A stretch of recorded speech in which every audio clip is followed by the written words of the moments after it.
Good morning, Lydia. How are you holding up this morning? Good morning, Father. I'm fine. Looking for the sun. It's supposed to be heat to the side, but it's actually overcast. So we You a heat, confused. We yeah, confused. you a heat seeker, I see.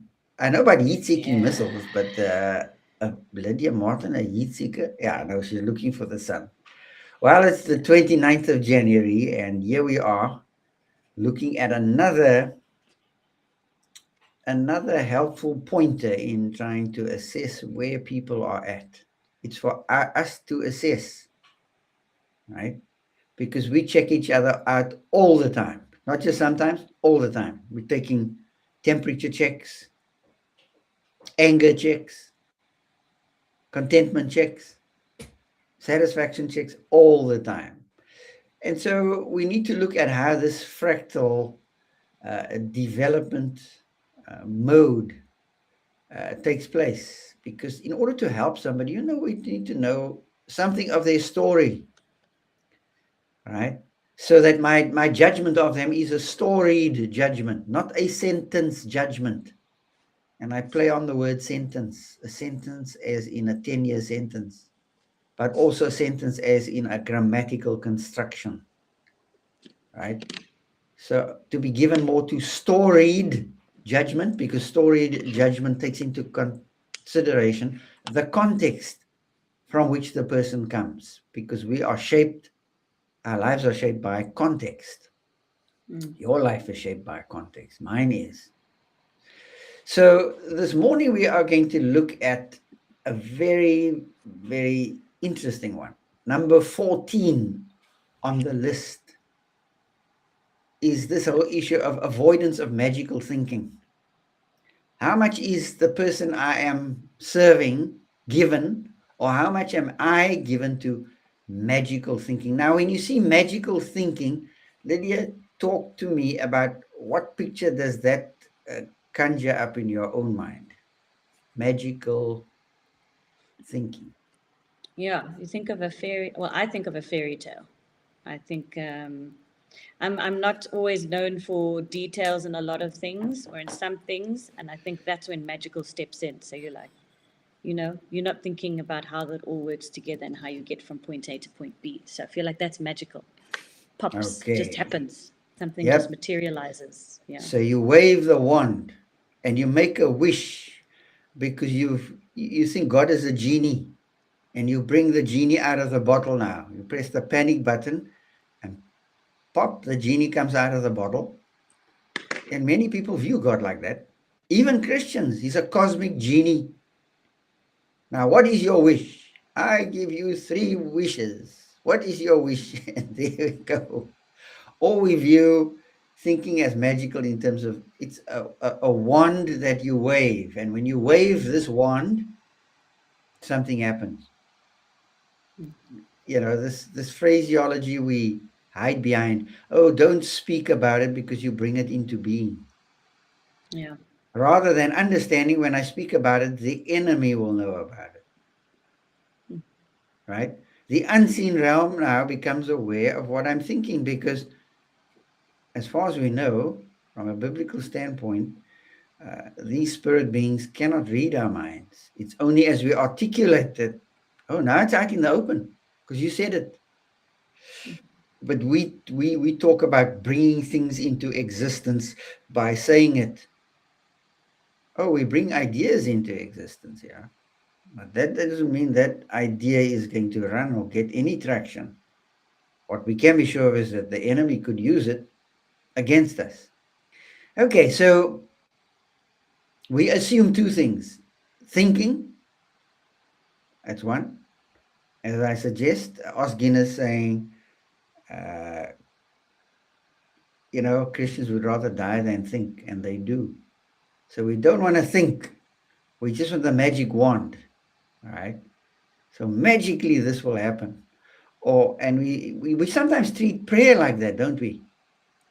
If you pray about this, something is magically going to happen. Magically? I thought we walk by faith and not by sight. It doesn't say we walk by magic and not by sight. Interesting thing to poke at, isn't it?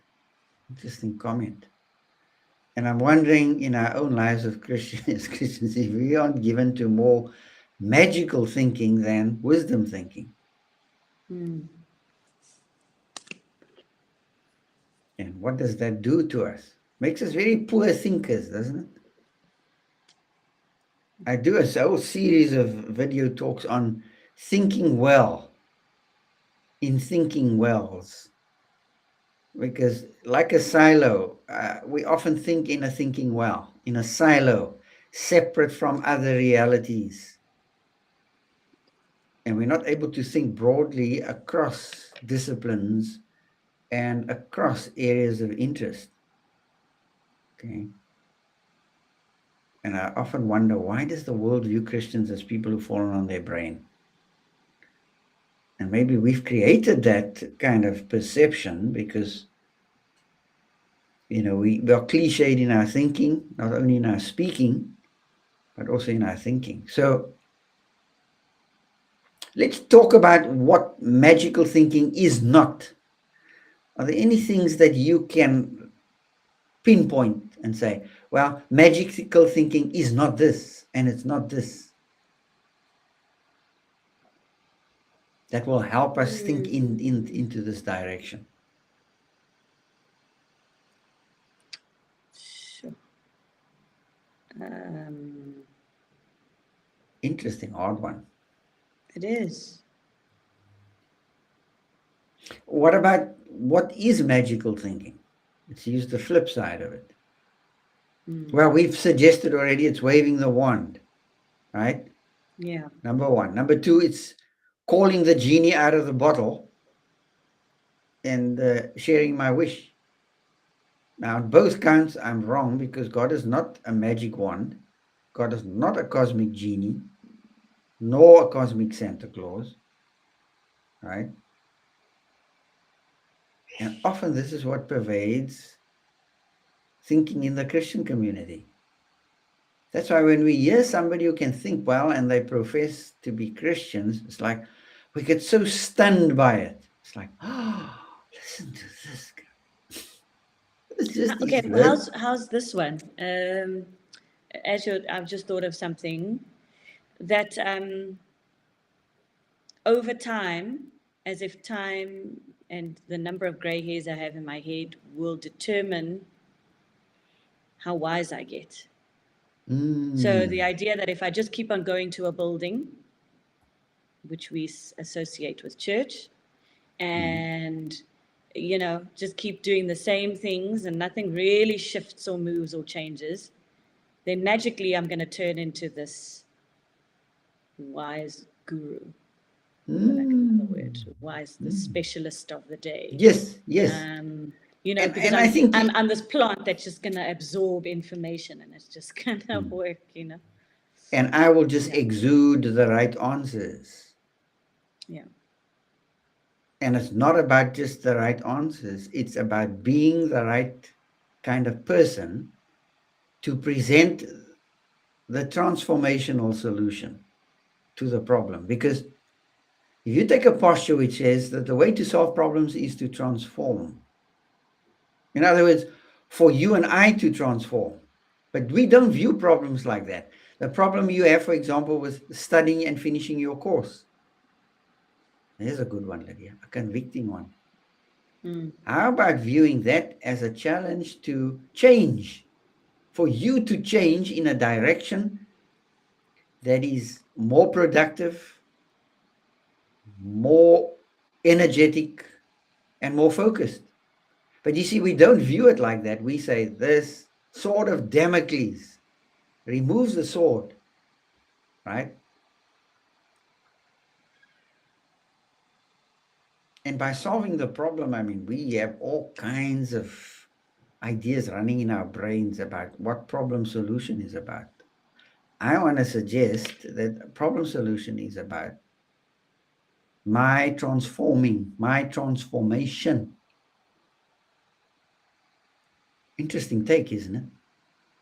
Are It's not a take. you suggesting then that are we putting all problem solving ultimately is for I'm transform. suggesting that. I have a blanket statement. Problem solving Yeah, is about irrespective. transformation.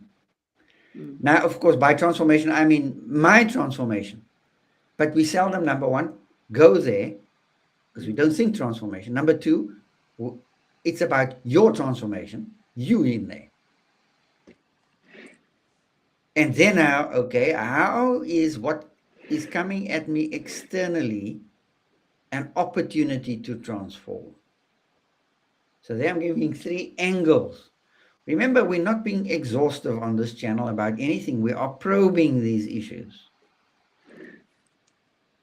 Now, some may say we're scraping the Milky Way. Hey, at least we're scraping, man. Versus not willing to do the hard thinking, right? So no problem, in a sense, is unrelated to who I am. Whether it's changing a bolt on the car, I've got a problem on mom's car now. The oil is leaking quite badly. So I don't want to drive long distances with the vehicle.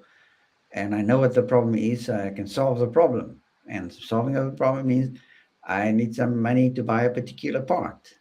But you see, we seldom look at the transformational element because we don't want to think this through. It's too painful to think. So just watch where we've gone. It's not about magical thinking. It's about, as you would say, wisdom thinking. And what's wise thinking? Wise thinking is not achieved through a formula. It's not formulaic.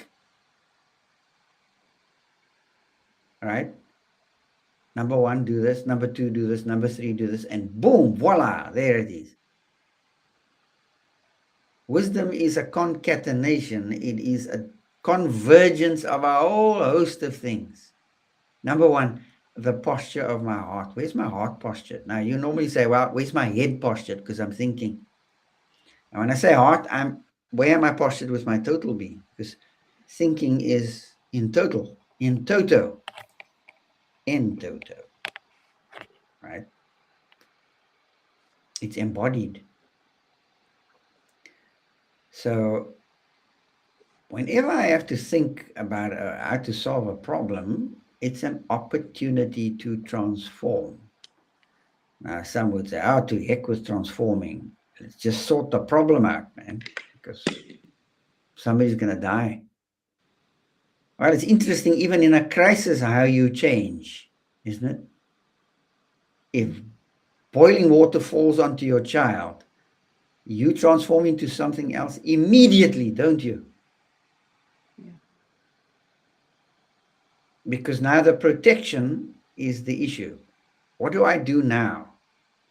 And so I go into a mode of, yeah, you could say, there's panic.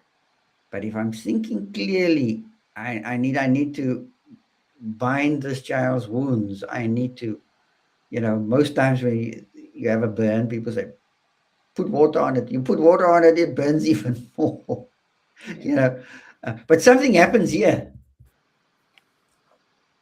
So can you see how that when we talk about some of these issues, they are hard to think through, but they are a lot easier to adopt because I don't have to think, you see.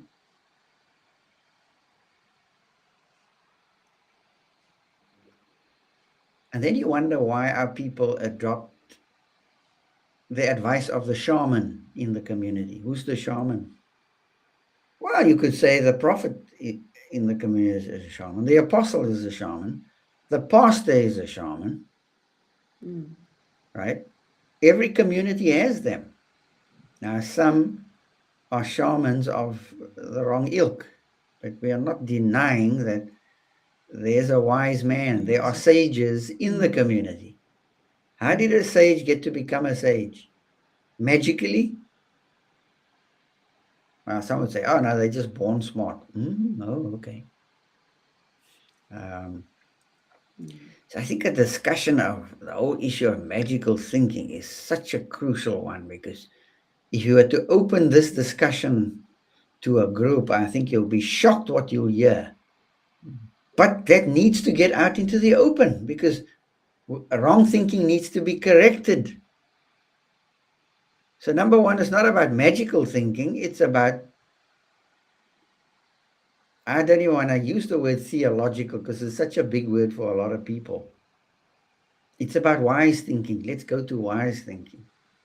And what is I wise? think, sorry, Dad, just to just have a moment here. I'm thinking about where magical thinking happenings happens. As teachers, we are challenged to challenge our students about it. I go back to the maths example that I used the other day. It's like not just showing me a solution or the answer, which most of the time we can get confused about what the answer is. It's saying, how did you get there? In English, you're doing it all the time, right? You're posed with context or words, and what do those words mean? And then you throw it out to the kids, and some of them will just spout out arbitrary answers because they're just giving you something, and the challenge is as the teacher to facilitate and guide thinking, which requires process, which requires taking you back. And I think that's the problem with magical thinking. I think it also happens because you can become complacent and you're just sitting back and you become passive.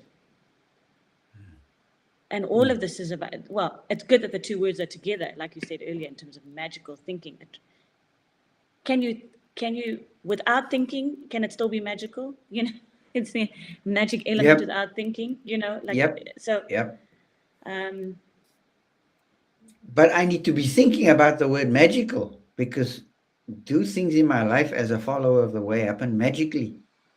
It depends on you need to define magic, right? yeah, The waving of the wand kind of image, the speaking it into existence kind of articulation that we use.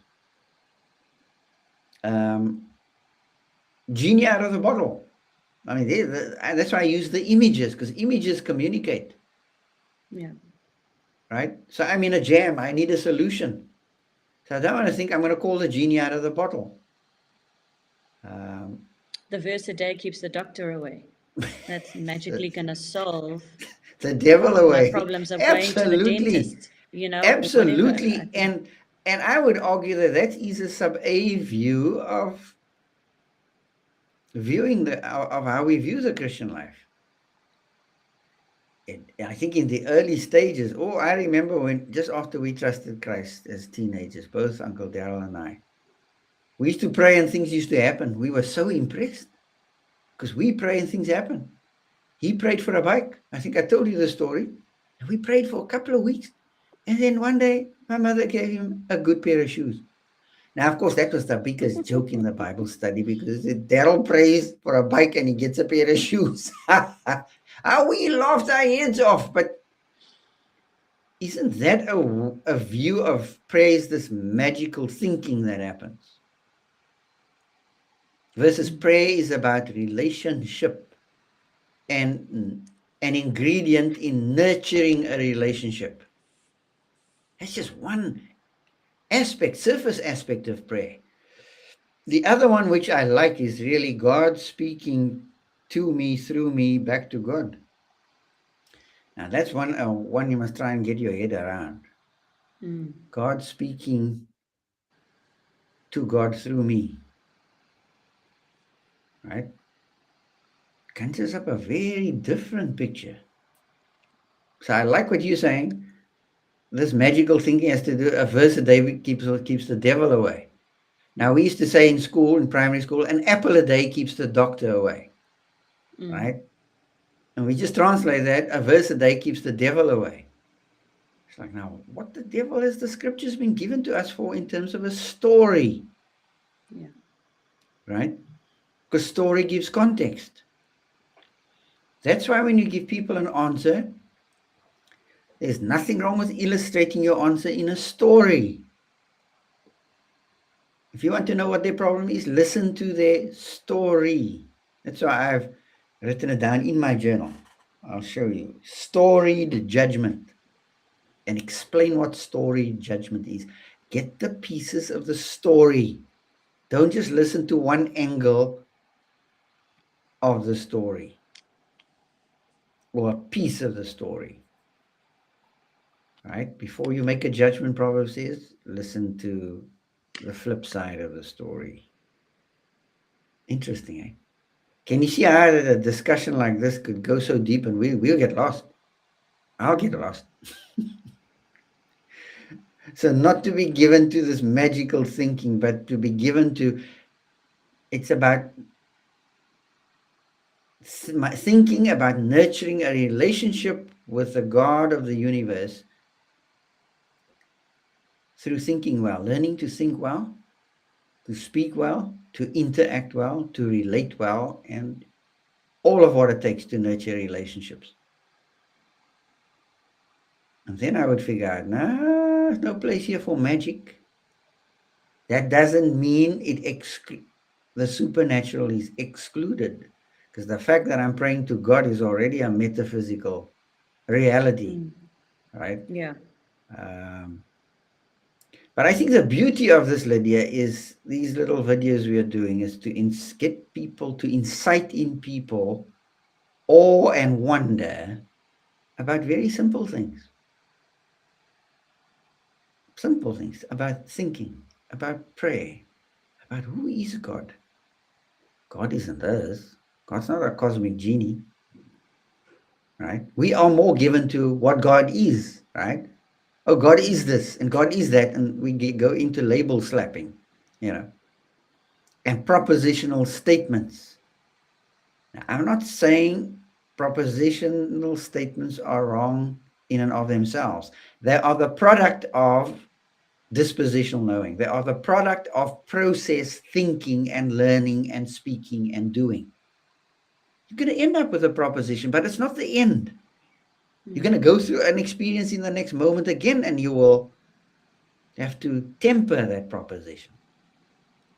So propositions tend to be static things because we just write them on paper and we store them away in our journals. So I don't do that anymore. Whatever I've got in my journal, I make part somewhere of what I'm going to be sharing on this platform, for example. So I make use of what I record, you know. I mean, I've got so many journals here that I haven't touched, and it's just wonderful ideas, but it's black ink on white paper. So the past few minutes, how has that hit your brain? Now we're talking about what is it? How does it make I you find feel, it, number one? What do you yeah. feel? I find this one a tough one, and perhaps it's possible Okay, because cool. it's A so tough one. ingrained in, yeah. Yeah, it's a tough one just to think about. It's like, I don't do magical thinking. Oh, okay. Now let's just probe it a bit. And that's why I can understand why even Christians go off into the occult. And they add syncretistic elements from their culture, right? And they go and talk to, as we say in the Cape, the goeie man. Goeie man is the guy who can cast spells, foretell the future, cast spells, and who's adept at witchcraft. Witchcraft is very strong in the colored community, Lydia. It's just you haven't lived in it long enough to know it. It is deeply ingrained, very deeply. Um, my own family background growing up was inundated with it. Inundated. You'll be shocked. We'll have some discussion on that somewhere. But a thing like this, but you see, the more you talk into, the more you figure out, oh my goodness me. But that's, you see, that's what the scriptures does. The scriptures orients you so that you can perceive reality for what it really is. And I think so much of what we do in the Christian life is driven by magical thinking. So much. And not like every cause has an effect. Every cause has a consequence. Every action has a reaction. Or a proaction, right? Or a response, if we can put it that way. And life is integrally connected. That's why on the air this morning I kept talking about what you don't resolve in your teen years. I'm not even going to childhood years. Comes knocking at your door when you turn 60, 70, 80, and 90. Because you have not taken time to resolve. And, say, yeah, but you saved. Yes, So now you think every single consequence disappears. Here's your magical thinking. There's your magical thing. Some of it, I have to concede, because of the miracle of new birth, may dissipate. Some of it, but don't have this idea that you just wave the wand and it disappears. That's why so many run under the delusion that you come to Jesus because he will solve all your problems. And again, book, chapter, and verse. There's not even a book, chapter, and a verse that supports that, but that's the dominant thinking within the assembly. And then we hit hard decisions and we make fraught choices. And then we sit there and we wonder. So I like your honesty, Lydia. Thank you for being honest. This is a hard one because it's so ingrained in us, you know. And until it gets challenged, I mean, Philippians 4:8 says, whatsoever things are true, honest, just, pure, lovely, whatsoever things are of good report, if there be any virtue, any praise, think on these things. So here's a realm and a category to be thinking about and poring over these things that are virtuous, spending time thinking about them. Now, of course, you need to understand that verse against the backdrop of 4 chapters, 3.5 chapters in Philippians. And then only then will the penny drop for you. Why the writer is saying what he's saying in the last chapter. It's like what I'm doing with Ephesians now. I'm summarizing Ephesians to set us up for the last 14 verses, which is about war.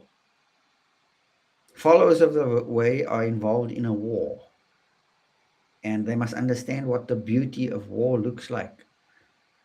Now, you talk to the average Christian about the beauty of war, and they would say, duh, what in the world are you talking about?